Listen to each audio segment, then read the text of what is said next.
Terima kasih introduksinya Mbak Pendeta. Suatu kehormatan yang luar biasa saya bisa hadir bersama dengan teman-teman pelayanan semua di GBI Perwil Barat. Mohon maaf atas keterlambatan saya karena saya dulu sebetulnya praktek di Rumah Sakit Citra Garden City dulu.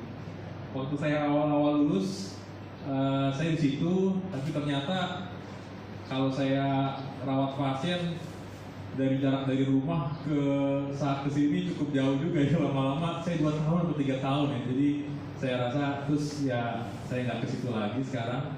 Tapi saya masih hari ini di RSUD Tarakan, jadi rumah sakit milik pemerintah DKI Jakarta, rumah sakit yang tipe A-nya, jadi rumah sakit yang paling tingginya lah untuk pelayanan jantungnya gitu. Saya mengambil judul, saya mohon izin, saya tidak pakai masker supaya saya lebih enak bicaranya. Juga mohon maaf saya keterlambatan saya. Saya pikir GBI Taman Palem yang mana sih? Saya cari-cari di Google Maps. Saya hampir kedua lokasi sebelumnya kok gang-gang kecil ya, nggak mungkin deh Pak Samuel sih gang-gang kecil nggak mungkin saya rasa. Jadi terus saya ada lagi yang ke Jalan Raya Cengkareng, wah ternyata bukan. Akhirnya jalan paling tepat adalah bertanya. Kemudian kalau share location ternyata jaraknya masih 15 menit lagi nyebrang ring road lagi. Ya mohon maaf atas keterlambatan saya. Kalau tahu dari awal saya di situ, saya sering kesini dulu kan, tiap hari kan saya kesini ke rumah sakit Citra Garden City.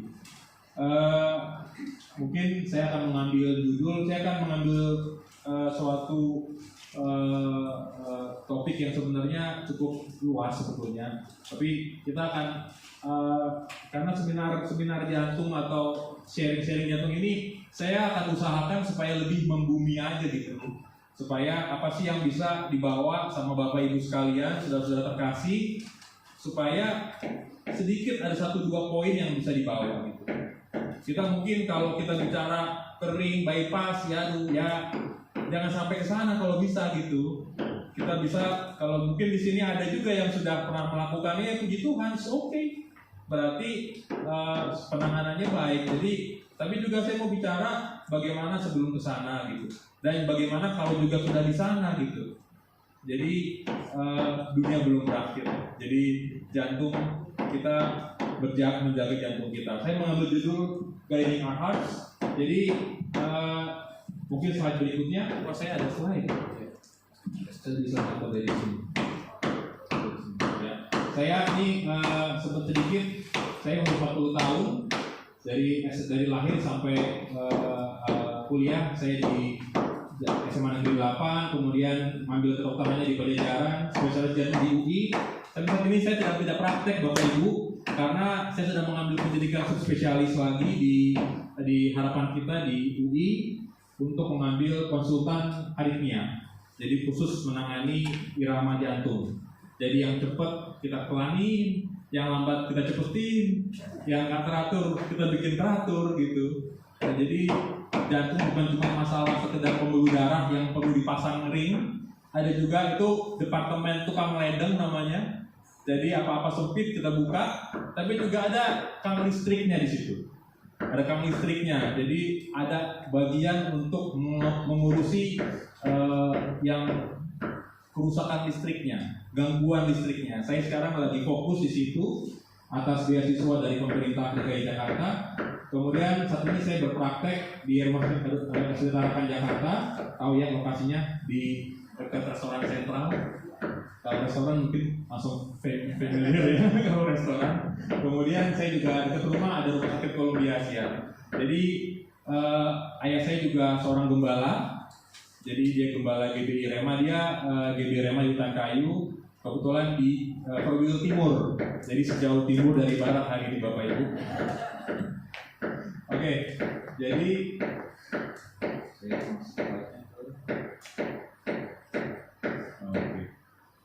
Oke. Jantung kita luar biasa Bapak Ibu Saudara sekalian. Jadi jantung kita tuh berdetak 100.000 kali per hari. Dan kemudian 35 juta kali dalam setahun. Dia bisa memompa darah sampai 7.500 liter darah per harinya.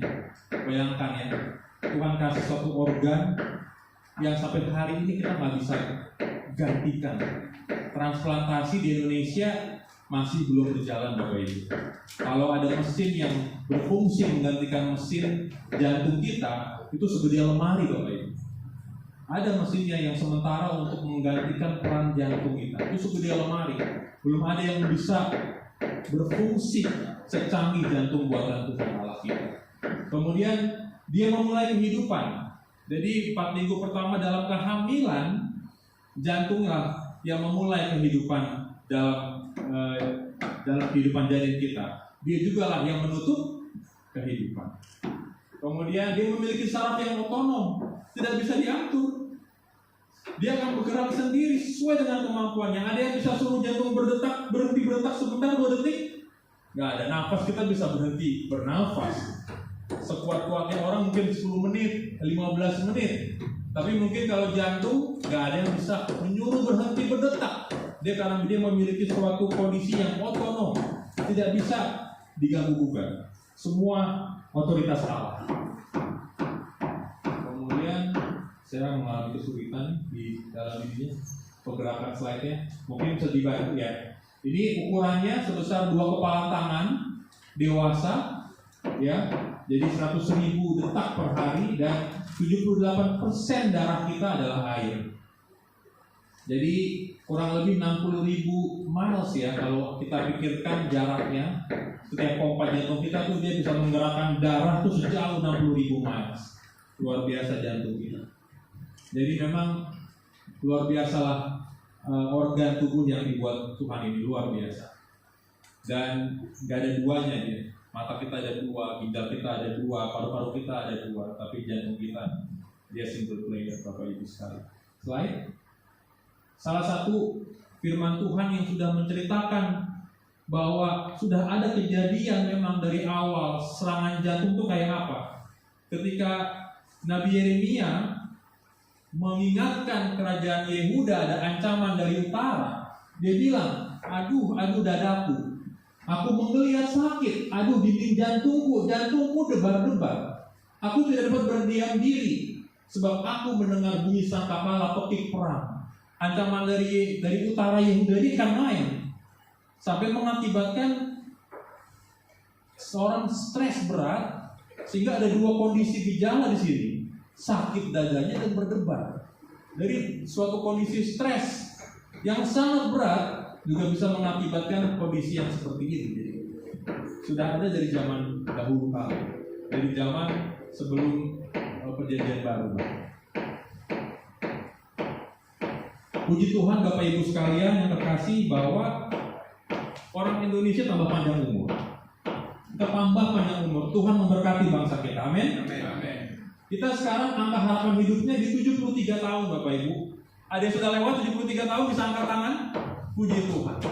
Begitu sudah lewat angka harapan hidupnya. 73 tahun angka harapan hidup kita. Tapi memang kalau kita pecah antara laki-laki dan perempuan, sebetulnya yang memang lebih panjang umur yang perempuan. Jadi rata-rata laki-laki kalau kita split itu di 69 tahun. Di 69 tahun angka harapan hidup orang Indonesia laki-laki. Ada yang sudah lewat 69 tahun? Pasti udah banyak ya. Dan kemudian kalau di angka harapan hidupnya perempuan di 73 tahun. Jadi kalau dirata-ratakan di 73 tahunan lah. 73 sampai 73,5 tahun sekarang bangsa ini. Jadi we are getting older. Bangsa kita semakin menua. Artinya apa? Artinya akan makin banyak penyakit-penyakit yang terkait dengan penyakit yang semakin menua, Bapak Ibu. Katarak lah, lututnya udah mulai susah jalan lah, pinggang udah mulai sakit-sakitan lah. Karena apa? Zaman dulu pas zaman 80-an kita TBC, penyakit-penyakit infeksi nomor 1, penyakit-penyakit yang menular nomor 1. Tapi sekarang bangsa kita makin diberkati oleh Tuhan. Jadi makin kesini penyakitnya bukan lagi penyakit-penyakit yang seperti gituan, tapi penyakit-penyakit yang akibat penyakit-penyakit yang sudah semakin. Jadi kita makin menua di kita sekarang. Jadi akan makin banyak kakek-kakek, oma-oma, opa-opa di bangsa ini nanti. Mungkin di kota Jakarta ini. Kemudian nomor 1, nomor 2 ya, penyebab kematian di Indonesia selain stroke nomor 1 dan penyakit jantung dan pembuluh darah yang nomor 2-nya. Kemudian secara global nomor 1 adalah penyakit jantung koroner, ya, iskemik, penyakit jantung yang kekurangan oksigen akibat aliran darahnya tersumbat atau penyempitan. Ini adalah nomor 1, adalah penyakit jantung koroner seluruh global di dunia. Kemudian diikuti oleh stroke, penyakit paru, penyakit-penyakit yang lainnya di bawahnya.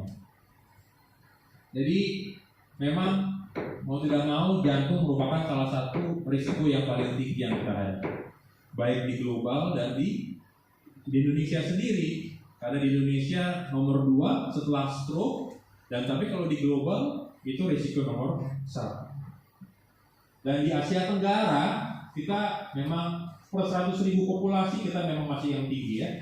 Selain juga Filipina juga agak tinggi. Jadi jantung kita sekepal 2 kepal tangan seperti ini Bapak Ibu sekalian terkasih. Dan dalam ruang jantung kita ini dia letaknya di tengah menuju ke kiri jantung, kiri dada kita. Jadi kalau kita bisa pegang dada kita, dia ada di sebelah kiri dan mengarah ke arah sebelah kiri tangan kiri kita. Dia di situ posisinya. Jadi kalau ada sakit di situ ya memang lebih berat arahnya ke sana memang. Kita harus curiga dulu yang lain, baru kita pikirkan dulu yang bukan jantungnya gitu. Kemudian sistemnya memang tidak seindah ini kalau kita buka, tapi memang kalau kita gambarkan yang ada di dalam urat-urat inilah yang disebut pembuluh darah koroner. Ada pembuluh darah koroner inilah yang kemudian membawa oksigen dan bahan makanan menuju ke otot-otot jantung ini. Jadi otot jantung ini bekerja terus-terusan, dia butuh suplai yang cukup, suplai oksigen, suplai makanan, nutrisi yang cukup supaya dia bisa bergerak yang cukup. Kalau kita naik tangga dia bisa kasih suplai darah yang cukup. Kalau kita lagi jogging dia bisa kasih suplai darah yang cukup. Kalau kita lagi tidur dia bisa mengurangi suplai darahnya. Jadi semuanya aliran darahnya ada di sini. Ada 3 pembuluh darah kita rata-rata. Jadi ini adalah pembuluh darah yang besarnya.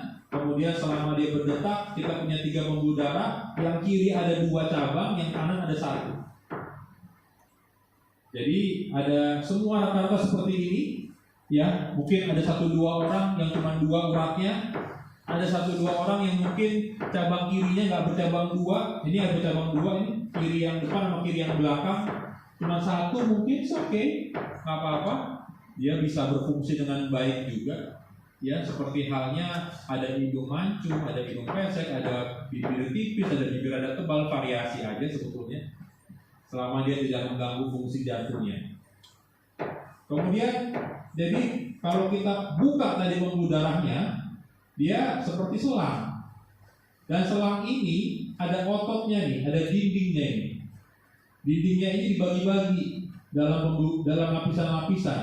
Ada yang lapisan paling luar, lapisan tengah, dan lapisan yang paling dalam. Di sini adalah darahnya di sini mengalir ya. Darah di sini mengalir deras di sini. Dan ini ada 3 lapisan, 1, 2, 3 lapisan, dan yang lapisan yang paling dekat dengan darah adalah namanya endotelium. Di sini endotelium adalah dindingnya, gerbangnya. Dialah yang menjaga supaya jangan sampai ada masuk. Kemarin sate kambingnya masuk lewat sini ya. Santannya lewat sini masuk, kemudian jadi plak-plak, ya kan? Kemudian makan rendang di sini lewat, gitu. Dia menjaga. Masalahnya endotel kita kadang-kadang suka gerbangnya lama-lama penjagaannya udah nggak rapet lagi. Endotel inilah yang mengakibatkan renggang dia. Kemudian akibat renggangnya ini bisalah masuklah LDL kolesterol yang bentuknya kecil-kecil. Makanya sekarang target utamanya memang LDL kolesterol. LDL kolesterol yang bisa nyusup masuk ke dalam. Kalau udah masuk ke dalam dipanggil teman-temannya Bapak Ibu. Kalau ada rongga nih, ada pintu masuk, dia bilang gitu. Masuk semua, namanya kemotaksis. Jadi dia memanggil, sinyalnya keluar. Kemudian dari situlah mengakibatkan peradangan, karena menurut pembuluh darah ini bukan bagian kita. This is not one of us, dia bilang gitu. Dia akan mengaktifkan sistem peradangan. Sistem peradangan ditambah lagi LDL-nya dipanggil terus, gerombolannya dipanggil, makin menumpuklah plak-plaknya, makin menyempitlah plak-plak. Sehingga awalnya uratnya masih bagus, kemudian makin lama sudah mulai terjadi penumpukan di dalam dindingnya, kemudian di bawah dindingnya ini mulai menumpuklah LDL kolesterol, dipanggillah teman-temannya dan terjadilah peradangan, makin lama jerawatnya makin lama makin tinggi, makin menghalangi aliran darahnya. Suatu saat dinding jerawatnya dinding penyempitan ini tipis Bapak Ibu. Jadi kalau dilalui tekanan darah yang tinggi, lama-lama dia tergerus, atau memang waktunya dia pecah, dia mengakibatkan serangan jantung seperti ini. Ketika serangan jantung datang, dia pecah, mengakibatkan keluarlah seluruh isinya seperti jerawat yang keluar, mengakibatkan terblokadelah pembuluh darah ini, tertutuplah pembuluh darah ini, yang kemudian dirasakan oleh pasien-pasien seperti nyeri dada yang hebat, keringat dingin seperti itu. Ya, progresinya ini sebenarnya di buku terjadinya sejak umur 20 tahun Bapak Ibu semua. Sejak umur 20 tahun. Jadi gak mungkin kita kemarin makan yang berlemak, hari ini tiba-tiba serangan jantung. Gak semudah itu, Ferguson. Tidak semudah itu. Jadi memang sudah ditabung Bapak Ibu sekalian. Ini deposit kita. Bukan berarti dokter jantung ada yang serangan jantung. Ada nggak? Banyak, cuman karena jaringan kita yang dekat ya mungkin lebih cepat aja diatasi. Tapi karena ini terjadi sejak umur 20-an tahun, jadi sejak dasawarsa kedua kehidupan kita sudah mulai terjadi seperti ini. Jadi tertumpuklah makin lama makin banyak sehingga mengakibatkan yang awalnya minimal jadi moderate, sedang, lama-lama jadi severe. Disinilah sudah mulai terjadi kekurangan oksigen di otot jantungnya. Lama-lama berwarna kehitaman, kayak daerah yang pucat Bapak Ibu sekalian. Daerah yang pucat, udah mulai geraknya juga udah mulai lamban dia. Geraknya udah mulai lamban, tidak seperti teman-temannya yang aliran darahnya masih bagus nih. Gitu. Jadi progresi ini tidak terjadi dalam sehari atau 2 hari, terjadi dalam waktu yang panjang. Seperti ini sakitnya, jadi kadang sakit dadanya di upper chest atau di dada bagian atas nih, lihat nih. Kemudian kadang juga bisa menjalar sampai ke leher, tapi harus ada di sini dulu ya sakit dadanya ya. Jadi kadang banyak juga yang datang ke praktek saya cuma sakit di leher, sakit di punggung tanpa ada sakit di dada. Nggak apa-apa juga kalau mau diperiksa, is okay, just to make sure, meyakinkan bahwa bukan sakit dada, bukan sakit jantung. Kemudian bisa juga mengalir, menyebar ke punggung sebelah bahu sebelah kiri sampai bawah nih, tangan kiri, karena itulah persarafannya. Kemudian juga bisa yang sangat mendistraksi kita adalah nyerinya bisa di ulu hati, karena bagian bawah jantung berbatasan dengan diafragma, berbatasan dengan lambung. Jadi mau dikasih obat lambung setruk juga nggak bakalan baik sakit dadanya. Kalau mekanismenya benar, obatnya benar, terapinya benar, pasti benar. Pasti ada perubahan. Kalau memang sakit lambung dikasih Milanta pasti lebih baik. Tapi kalau sakit jantung dikasih obat lambung, terus aja obat lambung bertahun-tahun ya setruk segala juga nggak bakalan baik. Jadi make sure bahwa kita harus pastikan dulu bahwa nyeri ulu hati ini bukan suatu keluhan jantung. Kemudian dari bawah bisa juga sampai ke atas, seperti GERD. Mungkin Bapak Ibu sekalian pernah dengar GERD, asam lambung yang naik ke atas, rasanya panas di dada. Wah, ini sangat mimicking sekali, sangat menyerupai sekali memang. Tapi harus kita ingat dulu, kita harus pastikan dulu, make sure dulu bahwa bukan jantung dulu, baru kita urusin yang lain. Karena kadang-kadang saya lihat ya tanpa diperiksa jantungnya mungkin buru-buru langsung endoskopi misalnya. langsung masuk teropong gitu. Harusnya kita make sure dulu dengan pemeriksaan rekam jantung, treadmill test gitu ya, bahwa memastikan bahwa itu bukan jantung dulu. Baru kita pikirin departemen yang lain, baru mikirin urusan-urusan yang lain. Kalau prioritasnya dulu kita benarkan dulu, baru kita urusin bagian-bagian yang lain. Lambungnya boleh diperiksa, mungkin ada batu empedu, bisa juga. Why not? Kenapa bisa juga? Kemudian juga kadang nih yang sangat jarang ada di leher, kemudian kadang ada di bawah, dari bahu aja, dan sampai ke nyeri di belakang.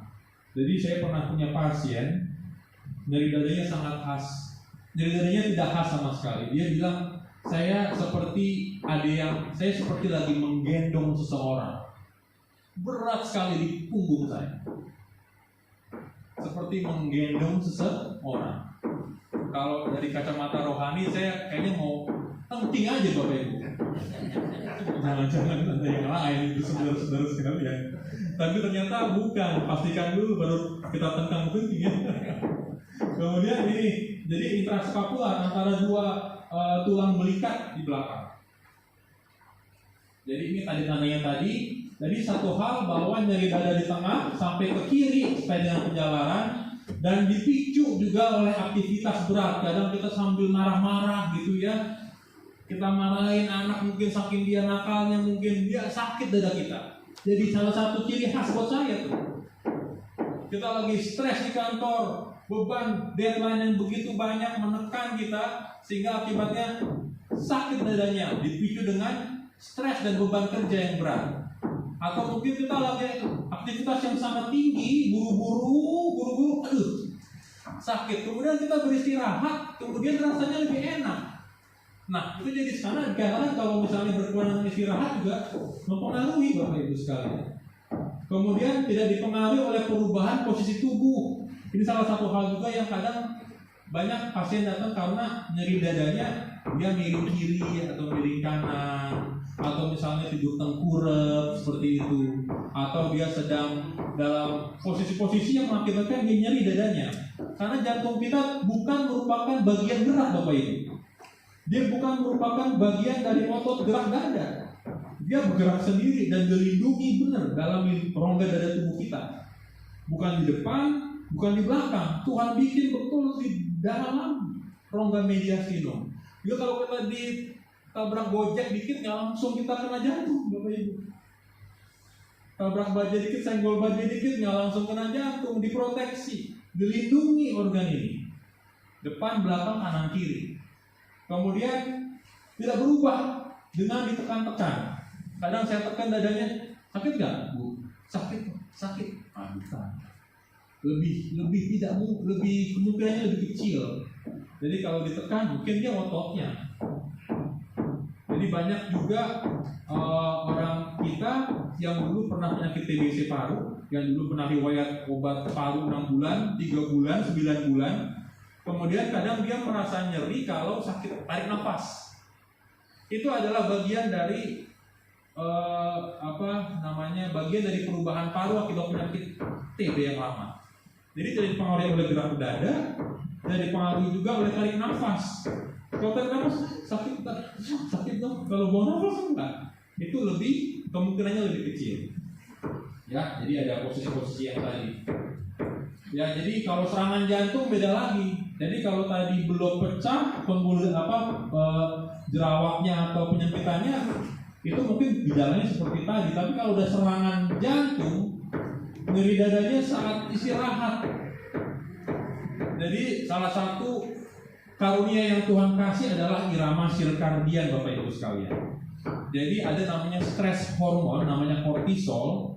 Itu paling tinggi dalam tubuh kita sekitar jam 4, jam 5 pagi. Jadi itu mengakibatkan memang kita harus bangun jam segitu.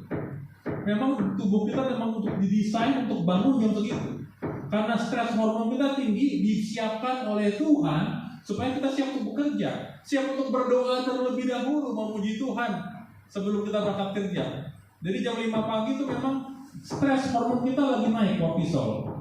Pada pasien-pasien tertentu tekanan darahnya itulah yang paling tinggi di situ. Tekanan darah itu paling tinggi pada jam 4, jam 5 pagi. Karena akibat irama hormon yang paling tinggi itu jam 5 pagi. Makanya banyak orang yang serangan jantung subuh-subuh. Karena tensinya tinggi, udah ada plak-plak yang mengakibatkan pecahlah bekuan atau penyempitan itu. Atau stroke pada saat subuh-subuh, bisa juga. Karena terkait dengan stres hormon yang namanya kortisol, dia tingginya pada saat jam 5 jam 4 pagi loh. Memang kita harus bangun jam segitu. Memang didesain badan kita untuk bangun jam segitu untuk siap beraktivitas. Kemudian disertai juga dengan durasi yang lebih lama. Diistirahatin masih sakit dada juga. Keringat dingin, basah bajunya. Jangan dikerok-kerok Bapak Ibu sekalian yang terkasih dalam nama Tuhan Yesus. Kerok ini adalah salah satu yang mendelay pengobatan. Yang mendelay pengobatan. Apapun penyakit Bapak Ibu semua yang dikerok pasti enak. Pasti enak. Kenapa? Karena dikerok akan mengeluarkan morfin alami tubuh namanya endorfin. Dari sakit apapun pasti enak. Bikin tidur lebih nyenyak. Karena endorfin tubuh enak, jalan bekerja, tidur lebih nyaman. Sakit apa juga hilang. Tapi yang namanya sakit jantung, pengalaman saya, dikerok enak, bangun lagi jadi sakit dada lagi. Akhirnya nggak sanggup, akhirnya ke rumah sakit juga. Delay lah dia. Penundaan yang lama. Padahal namanya serangan jantung, waktu itu bergerak dengan cepat. Kita harus tangannya dengan cepat, kasih pengencer darah dengan waktu yang cepat, lebih awal lebih bagus. Gitu. Mual, muntah dan disertai dengan pingsan. Jadi kata-kata di sini adalah betul, time is muscle. Waktu adalah otot jantung. Semakin cepat, lebih banyak otot jantung kita yang diselamatkan. Jadi kita punya durasi untuk serangan jantung yang kurang lebih 12 jam. Itu adalah waktu emasnya. Lebih dari 12 jam sebetulnya secara penelitian pasang ring sama nggak pasang ring untuk serangan jantung sebenarnya sudah tidak terlalu beda bermakna sebetulnya. Ini untuk serangan jantung ya Bapak Ibu ya, bukan untuk sakit dada ya, bukan serangan jantung. Kalau serangan jantung betul dia terdiagnosis serangan jantung, kita punya waktu cuma 12 jam, lebih bagus lagi 2 jam. Jadi lebih banyak yang diselamatkan. Jadi plak yang sudah kita ada ini kalau misalnya kita tahu pasang ring itu gimana sih prosedurnya. Jadi kita berdoa supaya nggak terjadi, tapi kalau terjadi ini adalah salah satu jawabannya bahwa kita akan masukin selang kateter atau kawat dalam itu kita tembus kemudian kita tembus dulu nih. Ini plaknya kita tembus, kemudian kita pakai balon, kita lebarkan balonnya, kemudian setelah balon dilebarkan kita kirim ringnya, bukan ring kayak cincin kawin ya. Dia sebenarnya kayak gorong-gorong nih Bapak Ibu nih, kayak gorong-gorong di sini nih. Jadi dia akan membuka. Plaknya masih ada nggak? Masih. Cuma kita buka paksa aja supaya aliran darahnya ngalir lagi. Tapi ada juga kondisi-kondisi yang terjadi bahwa semua pembuluh darahnya menyempit. Jadi ya kita nggak mungkin pasang 7 ring atau 10 ring atau 20 ring. Nanti namanya Lord of the Ring. Ada juga namanya Man of Steel. Saking banyaknya ring bersangkar dalam dada kita. Yang lebih bagus adalah bypass. Kalau bypass ya kita bikin kurang baru. Jadi kalau di perempatan itu tuh depan Roxy kan macet tuh, dibikin jalan flyover di atasnya. Mau di bawahnya macet kayak bajai kayak apa juga mangkal, biarin aja. Penting mobil lewatin Roxy, darah kita lewat dulu sampai ke otot-otot jantung kita. Jadi dicangkok nih. Dari mana cangkoknya? Dari pembuluh darah kita sendiri. Dari diambil dari dalam dada, dari kaki, dari tangan.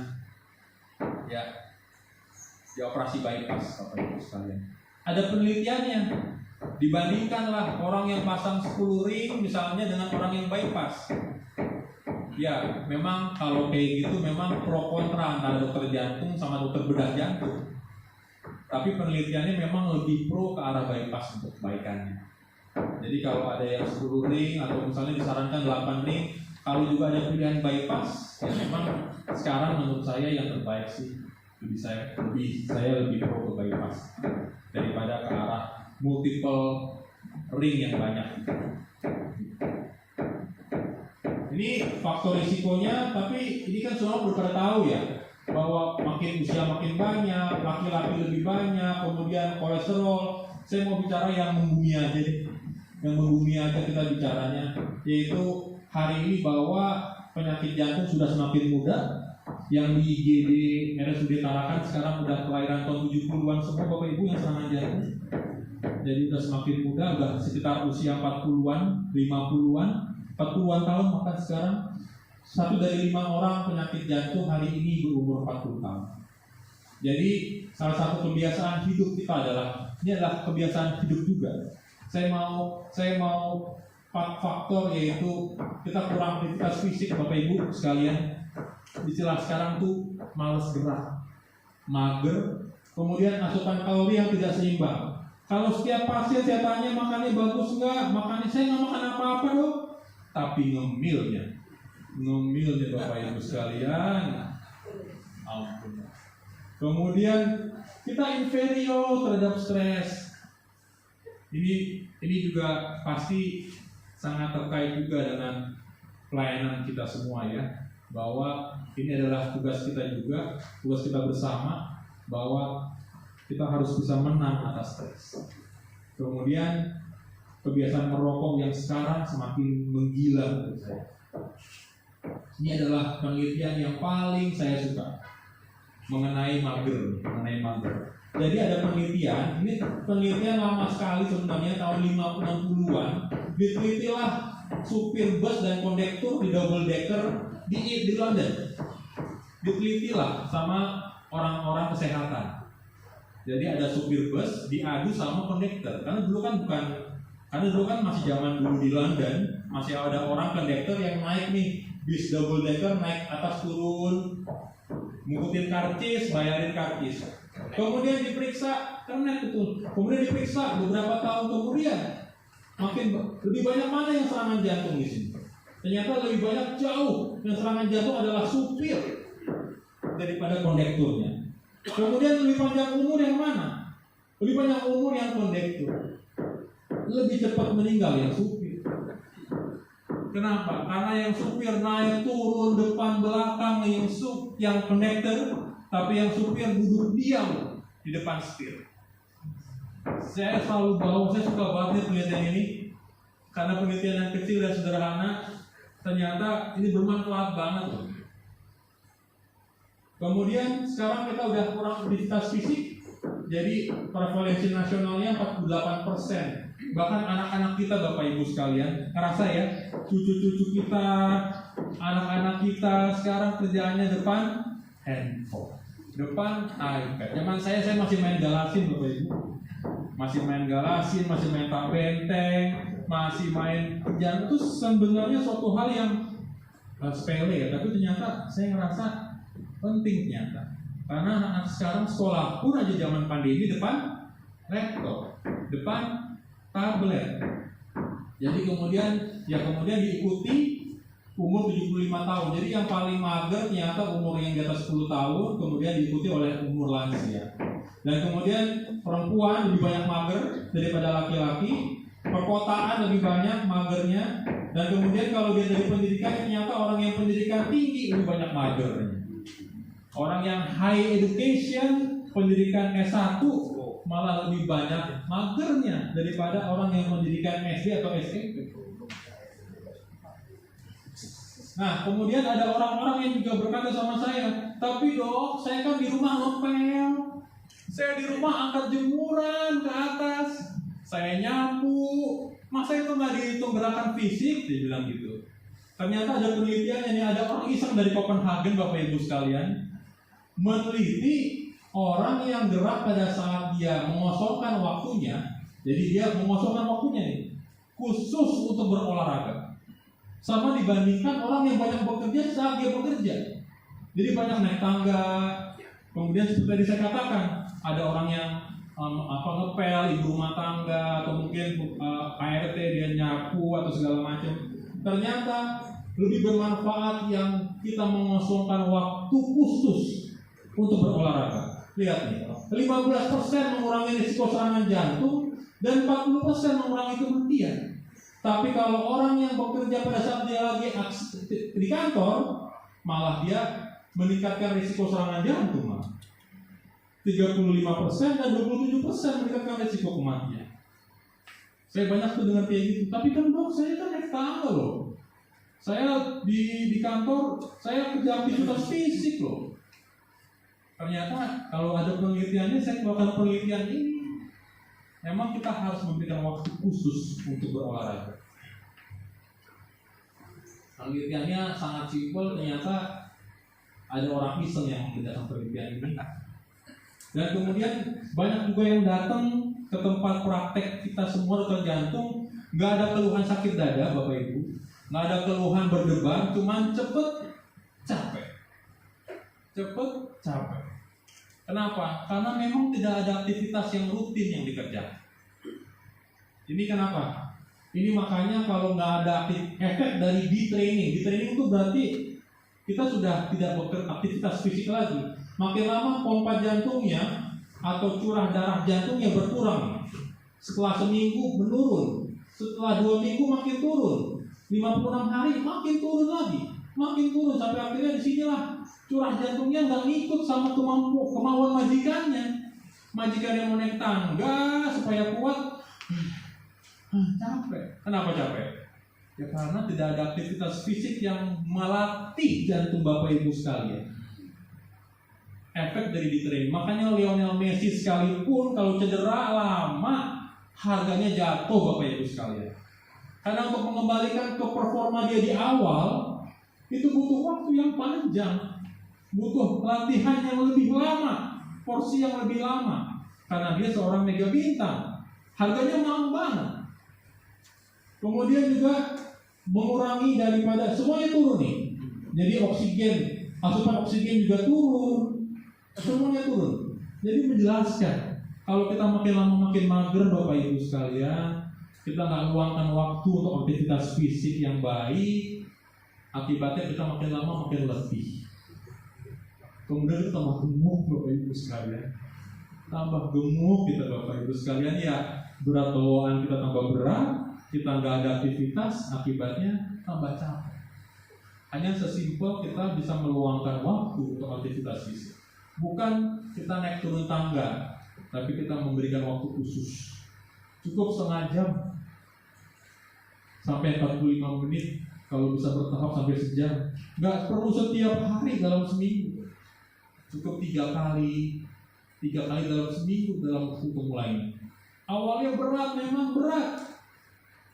Jangan jadi berhenti. Jadi bapak, ibu-ibu jangan suruh cuman bapaknya aja yang suruh olahraga, ibunya makan bubur. Harus ikut gerak ada temennya. Jangan bapak-bapak jangan cuma suruh istrinya berangkat untuk olahraga, kita berhenti di restoran dimsum. Kita kemudian sarapan dimsum dulu di sana, kita harus berdua berolahraga. Memang lebih baiklah berpasang-pasangan berdua, jadi ada temennya. Demikian juga saya dengan istri saya. Saya berolahraganya bersama-sama. Saya kalau sendirian juga saya nggak ada semangat juga. Ngapain olahraga sendiri?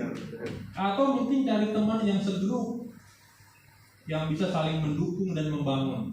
Mungkin dalam lingkungan pelayanan, dalam lingkungan gereja, kita punya berikan waktu khusus. Tapi juga jangan lebih banyak sarapan berhentinya daripada olahraganya. Kita berhenti di tukang buburnya lama banget, tapi kita olahraganya cuma sebentar banget. Jadi salah satu hal yang saya katakan kepada pasien saya adalah menjadi fit jauh lebih penting dari cuma sekedar menjadi kurus. Ya. Sekarang paradigmanya harus dirubah. Kalau menjadi kurus Bapak Ibu, sekarang udah banyak banget caranya. Kita ke klinik A, suntik B, banyak benar. Tapi kita makin lama makin payah jantungnya. Karena tidak ada efek apa-apa itu. Kemudian kita berhenti program itu, makin lama makin cepat kita gemuknya lagi. Tapi dengan berolahraga dengan rutin, harganya juga lebih murah, kita juga lebih fun, efeknya jauh lebih banyak. Kita juga jadi laparnya lebih lama. Kita nggak gampang lapar, kenyang kita lebih lama. Jadi kita nggak kenyang nih. Olahraga tuh mengakibatkan kalau kita kenyang itu jadi lama, nggak cepat lapar. Itu ada efektivitas, ada efek hormonal yang bekerja di situ. Kita juga bawaannya juga lebih happy. Karena juga olahraga mengeluarkan endorfin alami. Bawaannya lebih happy, lebih senang. Kemudian saya mau tekankan juga mengenai salah satu hal yaitu ngemil ya. Bangsa kita adalah nomor 2 terbesar di Asia Pasifik dengan tingkat ngemil yang paling tinggi. Kita doyan ngemil Bapak Ibu, dan kita disediakan dengan banyak banget cemilan. Bahkan menurut penelitian nih, dia jadi orang Indonesia itu mengkonsumsi cemilan itu lebih sering daripada makanan berat. Kita hampir 3 kali sehari, dibandingkan dengan rata-rata kita makan kita yang utama cuma 2,5 kali sehari. Angka mengemil kita lebih tinggi dari rata-rata global. Ini penelitian dari Mondelez. Mondelez itu yang bikin Oreo Bapak Ibu. Jadi Oreo sama apa lagi? Dia perusahaan yang sangat besar, tapi tiap tahun dia bikin. Saya tertarik banget. Dia bertanggung jawab terhadap produk apa yang dikeluarin. Jadi 93% responden orang Indonesia mengatakan dia ngemil itu cuma untuk meningkatkan mood. Kemudian dengan 90% ngemil itu untuk menemukan momen tenang. Jadi rewarding diri kita sendiri. Dan orang Indonesia rata-rata ngemilnya itu malam hari lagi. Setelah capek seharian di kantor, dimanapun kita bekerja, kita kayaknya memberikan reward diri kita sendiri. Boleh deh kali ngemil. Kita lakukan itu rutin setiap hari. Akibatnya kita jadi bangsa yang nomor 2 se-Asia Pasifik paling doyan ngemil.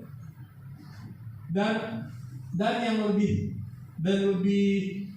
setelah pandemi 46% loh peningkatannya. Karena di rumah mulu ya. Kita mungkin gereja online zaman pandemi Pak Pendeta sembari ngemil kan. Sembari ngemil juga. Itu roti perjamuan kali dicemil. Suruh siapin kan. Roti perjamuannya suruh siapin, ada sirup dikit. Sirupnya lebih banyak. Sirupnya gede banget. Rotinya banyak banget. Padahal cuma sedikit. Udah gitu nggak dibelah-belah lagi kan. Dulu Tuhan Yesus membagi-bagikan rotinya. Saya tekankan ini. Jadi salah satu hal juga yang membuat kita doyan ngemil dan juga malas gerak, karena kita adalah bangsa yang paling doyan depan layar. Depan layar. Sekarang dari usia TK sampai opa-opa semua kerjanya depan handphone Bapak Ibu.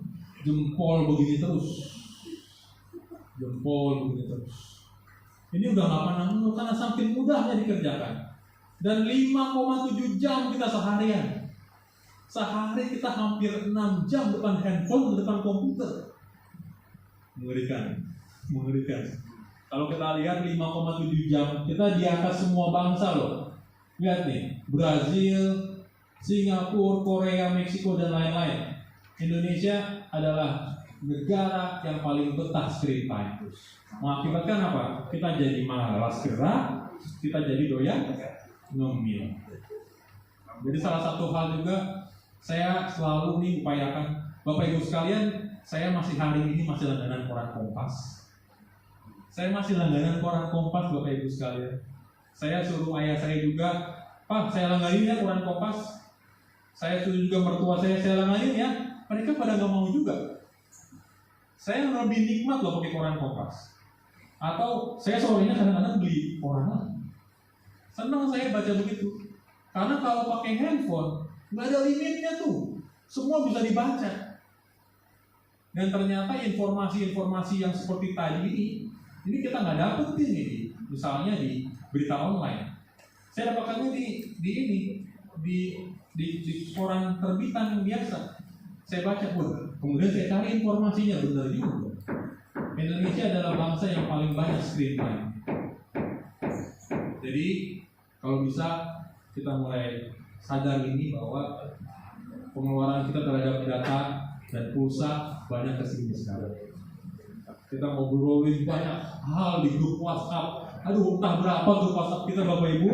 Udah nggak tahu saya ada berapa banyak. Ya jadi mungkin di tengah pandemi juga kebiasaan kita online juga tidak tambah banyak. Saya menekankan di sini karena ini akan mengarahkan kita ke ngemil dan juga malas gerak. Kalau kita lebih banyak gerak dan mengurangi cemilan, saya percaya deh kalau makanan-makanan yang kayak kikil gitu ya, mungkin sancang gitu, mungkin udah nggak lagi kita. Mungkin udah kita tinggalkan, udah nggak sering gitu, nggak tiap hari lah. Tapi kalau ngemil mungkin kita jadi salah satu bangsa yang doyan gitu. Dan saya mau tekankan itu juga. Ya, kemudian kita harus tahu bahwa kita juga adalah negara ketiga perokok paling besar di dunia.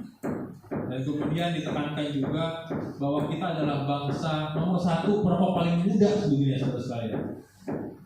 Jadi ini adalah China, India, dan Indonesia. Merokoknya kita berusia di awal 15 sampai 19 tahun. Ini jadi concern kita semua. Dan concern kita ke generasi berikutnya, karena juga sekarang selain rokok biasa ada juga rokok elektronik yang sampai sekarang kita nggak tahu keamanannya, namanya vape. Seakan-akan dia lebih aman, tapi belum ada penelitian jangka panjangnya sampai hari ini. Jadi ini menjadi concern kita ke generasi-generasi yang lebih muda dari itu. Mungkin di salah satu titik kita bisa banyak memang, kok tidak dilarang kita, kok memang tidak ada nabi atau Nabi Daud membuka kotak rokok kemudian dia mengambil puntung rokok, ya belum ada waktu itu. Waktu itu juga belum ada. Tapi apakah semuanya berguna? Ya tidak. Dan satu, kita adalah perbatang nih, negara nomor 5. Jadi tahun 2018 satu orang rata-rata 316 batang rokok per tahun. 316 batang rokok per tahun. Kita adalah secara negara kelima ya, setelah China, US, Rusia, Jepang, dan Indonesia.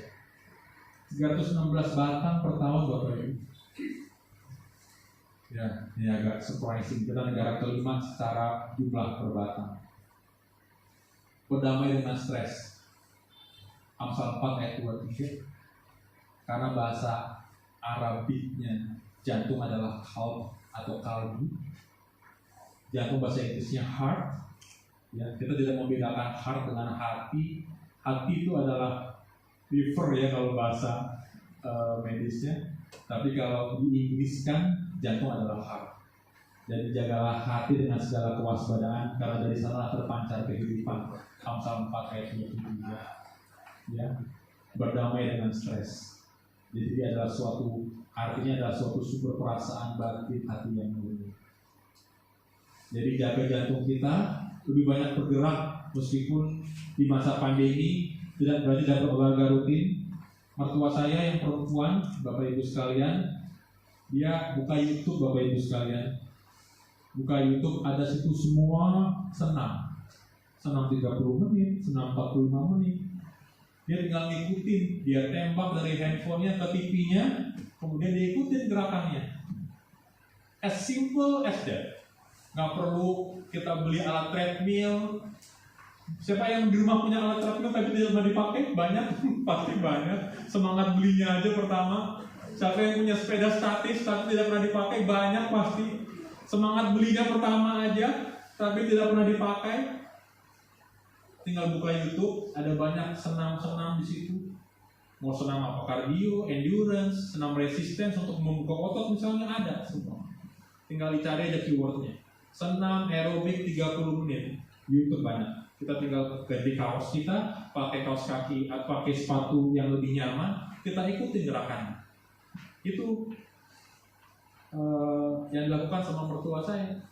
Kalau ibu saya di jalan sama teman-temannya, segrupnya di jalan jogging. Tapi kalau misalnya ada yang takut sama pandemi, mungkin dia tinggal buka YouTube. As easy as that gitu. Jadi YouTube-nya screen time-nya lebih bermanfaat daripada sekedar buka-buka media sosial. Kemudian cuma cukup 3-5 hari dulu dalam satu minggu. Durasinya 30-60 menit. Jadi kurangi konsumsi kalori berlebih. Kemudian konsumsi serat ditingkatkan dan kita harus stop merokok. Jadi dengarkan jantung kita seperti tadi keluhan yang tadi disampaikan oleh tubuh kita, didengarkan, jangan dihiraukan, jangan tidak dihiraukan. Kemudian prevensinya adalah kita stop merokok, memilih makanan sehat, kemudian mengganti asam lemak dengan lemak yang tidak jenuh dari sayuran dan dari makanan-makanan laut. Kadar kolesterolnya dikurangi, meningkatkan asupan sayuran dan buah-buahan, mengurangi asupan garam dan alkohol. Kemudian ini juga, jadi berat badan kita harus dijaga, berat badannya antara 25 sampai maksimal 25 kg per meter persegi. Jadi caranya adalah membagi berat badan kita dibagi dengan tinggi badan dalam meter dikuadratkan. Jadi kalau lebih dari 25 berarti obesitas Bapak Ibu sekalian. Kita harus menjaga makanan dan kemudian mengurangi asupan kalori yang berlebihan.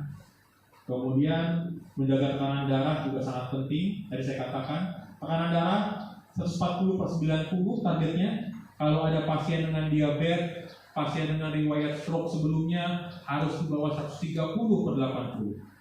Ada yang bertanya kepada saya, kalau usia saya 75 tahun masa nggak ada permisifnya 150 masa nggak boleh? Sekarang sudah sama Bapak Ibu sekalian. Sekarang dipotong rata untuk usia dewasa, mau dari usia di atas 17 tahun sampai usia lansia, targetnya 140/90. Jadi tidak ada lagi dulu boleh 150 pada usia lansia boleh. Sekarang sudah berbeda zamannya. Ya, kalau bisa kita punya alat tensi yang bukan tensi yang seperti ini ya, ini kan yang manual. Sekarang sudah banyak tersedia yang otomatis. Tinggal kita pakai, kita ukur caranya untuk kita bisa ukur tekanan darah kita rutin, mengubah pola hidup, kolesterolnya yang tadi saya katakan. Sekarang target utamanya adalah LDL-nya. LDL sekarang harus di bawah 100. Kalau mungkin ada Bapak Ibu sekalian di sini sudah pasang ring, harus di bawah 70 sekarang. Jadi targetnya lebih agresif lagi. Ini pilihannya mungkin kalau mau nanti slide akan saya berikan. Ini adalah per 100 gram makanan. Yang di bawah nih bahaya banget ya. Telur burung puyuh, otak babi, otak sapi, cumi, semuanya enak-enak Bapak Ibu. Ya, susu sapi juga. Ya, susu sapi juga sangat tinggi kolesterolnya. Jadi sekarang kita mungkin nggak minum susu sekarang, tapi kita banyak produk-produk yang mengandung susu. Iya. Produk-produk kayak misalnya lah boba-bobaan, kan tidak mungkin tidak ada susunya itu, ya kan? Makanan-makanan kekinian semua mengandung keju dan susu, semua berasal dari susu. Jadi kalau kita lebih pilih mau makan susu, minum susu misalnya, ya sebaiknya dari makanan biasa aja. Saya akan lebih pilih kalau misalnya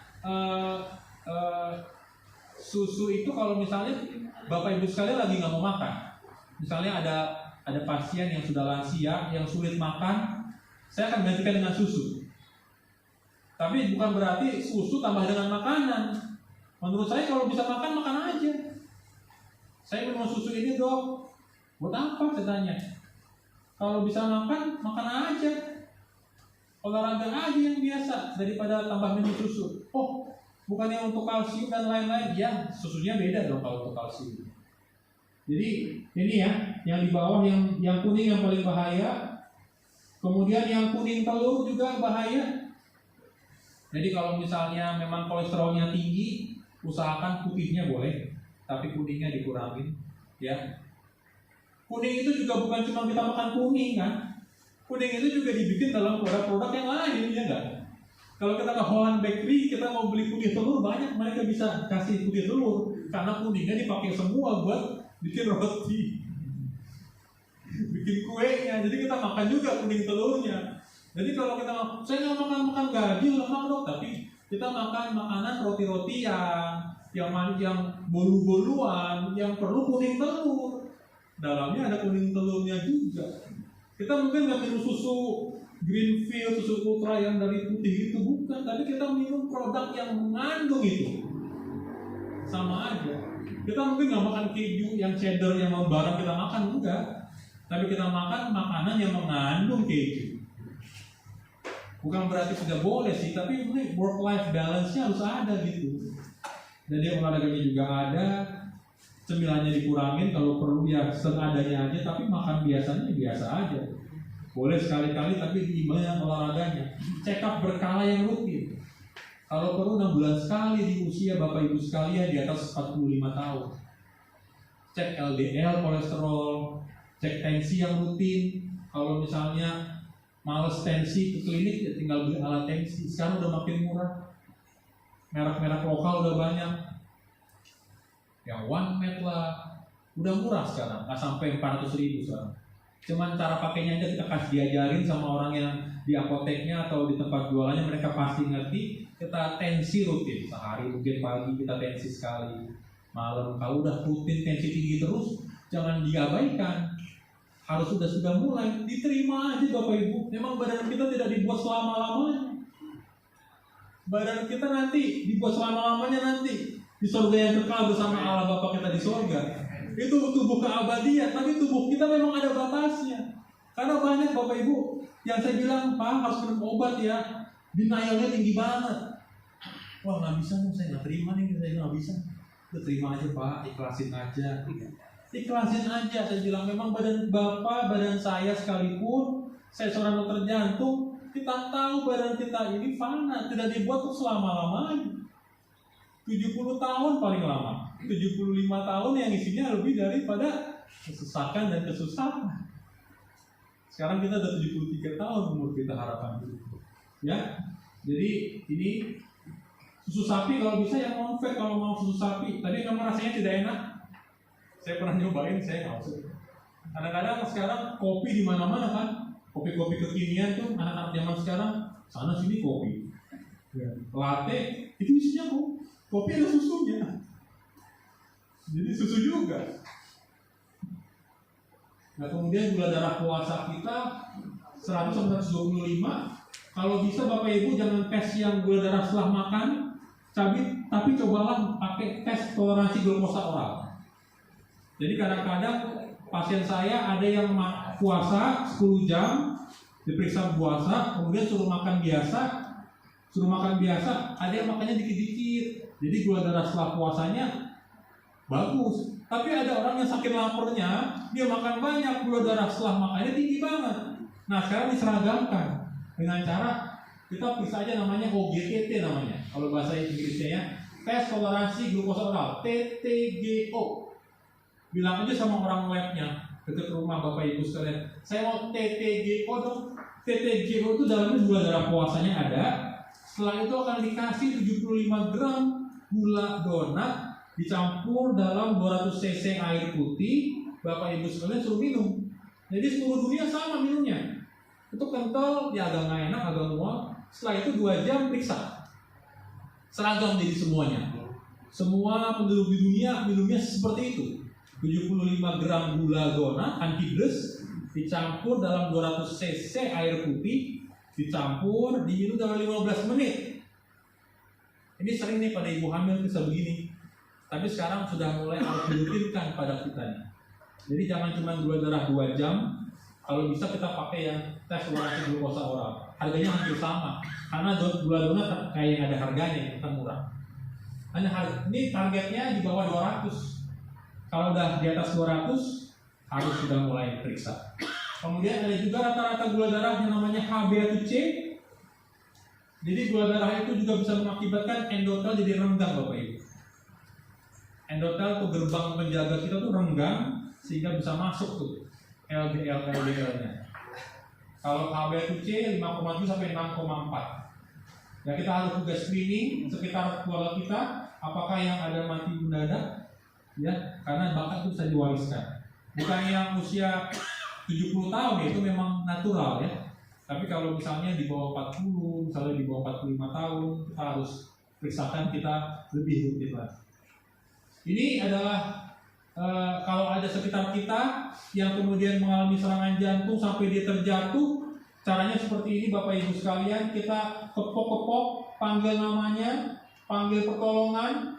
Siapapun yang ada di situ rumah sakit terdekat, kemudian cek apakah dia bernafas. Tapi karena sekarang zaman COVID, kita cek aja nadinya. Kalau tidak bernafas, kalau misalnya pun tidak ada respons, segera lakukan ini aja langsung CPR namanya. Di tengah dada kita tekan. Jadi jangan seperti video-video WhatsApp Bapak Ibu yang ditepok-tepok sampai dia memar juga nggak bakalan bangun. Tapi kita berikan pijat jantung, ya, tangan kita lurus ke tengah-tengah jantung, ke tengah-tengah dada kita, kemudian kita tekan terus supaya jantungnya tetap berdetak. Ternyata praktek ini sudah dilakukan sama Nabi Elisa sejak zaman dulu. Jadi ketika ada satu anak perempuan yang mati, ya, tidak sadarkan diri, dia menaruh tangannya di atas, dia taruh mulutnya di atasnya, dia membaringkan di atas orangnya itu. Ini kalau saya baca-baca literatur medis yang mungkin inilah CPR zaman dulu. Mulainya sejak zaman Nabi Elisa. Bapak Ibu sekalian, saya sudah banyak sekali mengemukakan informasi-informasi. Semoga ini bermanfaat. Sekalipun saya berpraktek sebagai dokter jantung, saya masih berolahraga. Saya melakukan apa yang saya kerjakan, saya katakan. Jadi saya masih bersepeda. Tadi juga saya usahakan sepeda dulu 40 km sebelum saya kesini. 40 km tadi saya sepedaan, saya rutinkan, saya usahakan 3-5 kali. Dan saya lakukan sama istri saya, supaya ada temannya. Ya. Sekarang karena saya lagi sekolah, waktu saya juga terbatas, jadi saya paling nggak saya usahakan Sabtu atau Minggu saya lakukan seminggu 2 kali. Saya rasa itu aja dari saya. Mungkin kita lanjutkan ke sesi pertanyaan, ya. Semoga bermanfaat bagi Bapak Ibu sekalian. Boleh memberkati.